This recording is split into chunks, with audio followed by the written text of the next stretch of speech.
January 16, 2014.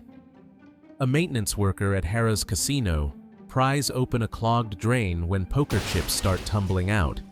Not just a few, hundreds of them, each worth thousands. He stares at the Borgata logo on chips that shouldn't exist in this building.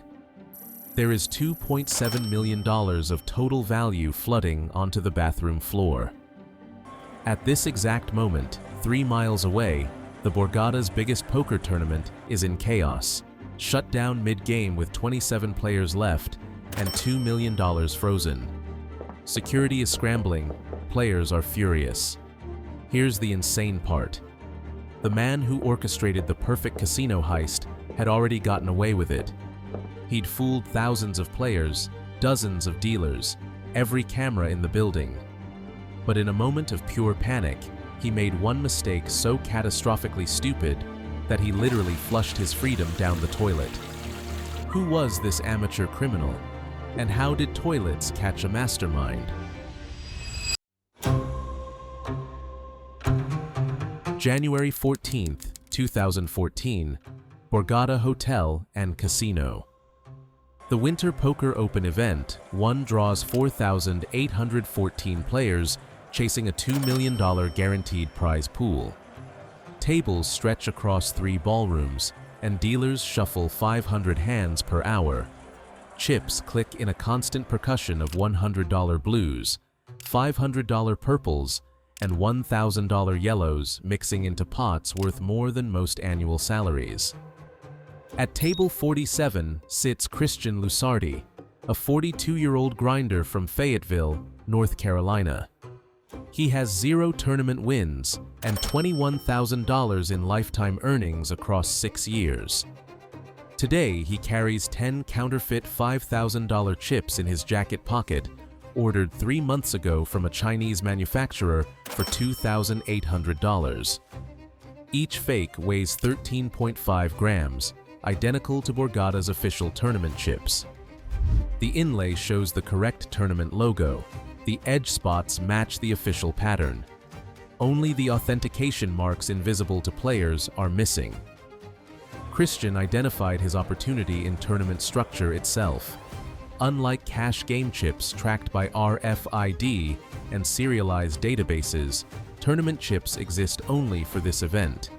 No electronic tracking and no individual serial numbers. Just plastic discs counted by human dealers managing 30,000 chips per table. In this chaos of 4,814 players, Christian calculated he could inject $50,000 in fake chips without triggering a count discrepancy large enough to notice 1 extra chip per 100 hands. $5,000 materializing from nothing. He waits until hand 73 of level 4. The player to his left goes all in. Christian calls and loses the hand deliberately, then reaches for his chips while the winner stacks the pot. His left hand pushes his remaining stack forward for the dealer to count. His right hand, hidden by his torso, deposits a counterfeit $5,000 chip onto his stack. The dealer counts. Player has 31,500 remaining. But Christian started the hand with 26,500. By 11:47 p.m. on day 1, Christian Lusardi sits behind 519,000 in chips. The second place player has 287,000. The tournament director, Tab Duchateau, announces Christian as the overwhelming chip leader to 627 surviving players. Other grinders snap photos of his fortress of chips, 15 towers of high-denomination grays and yellows. They assume he's running pure. Christian has actually inserted 42 counterfeit chips throughout the day, each one turning a losing session into a winning one. But Christian doesn't realize the Borgata's accounting system has already detected something wrong. Tournament chips are manufactured in exact quantities. Event 1 ordered 2.4 million in total chip value. By the end of day 1, floor supervisors count 2.52 million in play. That's $120,000 that shouldn't exist. Who added the extra chips? And more importantly, How many more would appear tomorrow? Day 2, 8 a.m. Christian enters through the Pearl Lounge wearing the same black North Face jacket with deep pockets. He carries 27 more counterfeit chips, $135,000 in fake value. The field has shrunk to 627 players, and the top prize pays $372,123. Christian starts the day with double the average stack, but variance in poker can destroy any lead he needs insurance. At level 12, the blinds are at 1,500 to 3,000. Christian raises to 9,000 from middle position. The button 3-bets to 27,000. Christian thinks for 30 seconds, long enough for attention to drift to other tables, then announces all in for 476,000. While his opponent tanks, Christian's right hand drops below the table rail. When it returns, he's added 2 counterfeit $5,000 chips to his stack.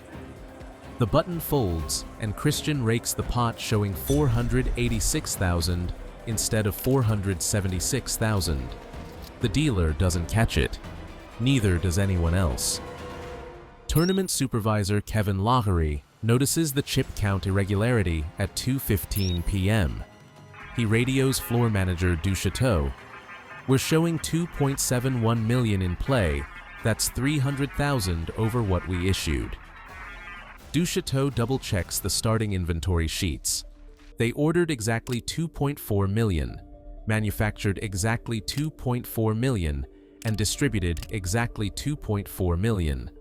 Yet players now hold 2.71 million. Someone has introduced at least $310,000 in counterfeit chips. Security Director Robert Ashby immediately contacts the New Jersey Division of Gaming Enforcement. State Investigator Daniel Sullivan arrives within 40 minutes with a UV light scanner and magnifying equipment. He examines chips from 3 tables. Under magnification, 17 chips show irregular edge patterns. The inlay stickers peel at corners, and the authentication marks are completely absent. These aren't just counterfeits, they're amateur counterfeits. Whoever made them didn't know about the invisible security features. At 4:47 p.m., Christian Lusardi busts from the tournament in 273rd place. He collected $6,814 in legitimate prize money, but lost his entire stack when his pocket kings ran into aces. As he stands to leave, 69 counterfeit chips remain distributed across 11 different tables, mixed into other players' stacks. Christian walks through the Borgata's main floor, expecting security to grab him at any moment, but no one does. He exits through the North Valet, drives his rental Nissan Altima 3 miles to Harrah's Casino Hotel, where he booked a room to avoid staying where he committed the crime. But Christian has a problem. His duffel bag contains 460 unused counterfeit chips, $2.58 million in fake tournament value. If investigators find even one fake chip, they'll review every second of surveillance footage, they'll see him adding chips to his stack, they'll match his face to his player registration, and they'll have him. He needs to destroy the evidence immediately. At 6:30 p.m., the Borgata makes an unprecedented decision. With 27 players remaining in Event 1, Tournament Director Duchateau suspends play indefinitely. Players who battled for 2 days are told to bag their chips and leave, without explanation or timeline for resumption. Just confusion and anger from players who traveled internationally for this event. Why would the Borgata halt their premier tournament? What could possibly be more important than $1.4 million in remaining prize money? Room 3028, Harrah's Casino Hotel. Christian dumps the duffel bag onto the bed. 460 counterfeit chips spill across the comforter, mostly $5,000 grays with some $25,000 yellows mixed in. Each chip is evidence of wire fraud, trademark counterfeiting, and criminal conspiracy. Federal crimes carrying up to 20 years. Christian considers his disposal options. The room's window doesn't open. The hallway has cameras every 30 feet. The parking garage has cameras at every level. Even the dumpsters behind the casino are monitored. He walks to the bathroom and stares at the toilet. It's the only place without surveillance. He drops 20 chips into the bowl and flushes. The water swirls but barely moves them. Plastic floats. He pushes them down with his hand and flushes again. This time, they disappear. He dumps 40 more chips and repeats the process. The toilet gurgles. He keeps flushing. 60 chips, 80 chips, 100 chips. At 11:43 p.m., the toilet makes a sound like a gunshot. Water explodes from the base, spraying across the bathroom floor. The wax seal has blown completely. Christian tries to stop the flow with towels, but water keeps coming, now brown with sewage backup. He looks down at the flooded bathroom floor. Hundreds of poker chips float in toilet water like some nauseating soup. Several have already gone down into the building's plumbing, but at least 300 remain visible. The room is destroyed. Christian throws his clothes into his suitcase, abandons the chips in the flooded bathroom, and flees the hotel at 11:58 p.m. He leaves behind his driver's license number, his credit card information, and $2.7 million in evidence floating in raw sewage. 8 hours later, Frank DiMatteo arrives for his morning shift. The front desk has already received 6 complaints about water dripping through ceilings. On floor 29, Frank takes the service elevator to 30, follows the water trail to room 3028. The door is ajar. Inside, the carpet squishes under his boots. The bathroom is a disaster zone, brown water 2 inches deep, with poker chips scattered like lily pads on a sewage pond. Frank calls his supervisor calls hotel security, and hotel security calls the New Jersey State Police. Detective William Thompson arrives at 9:15 a.m. and immediately recognizes the chip's significance. They match the description from the Borgata alert sent 12 hours earlier. The counterfeit tournament chips everyone's looking for aren't missing. They're clogging Harrah's plumbing system.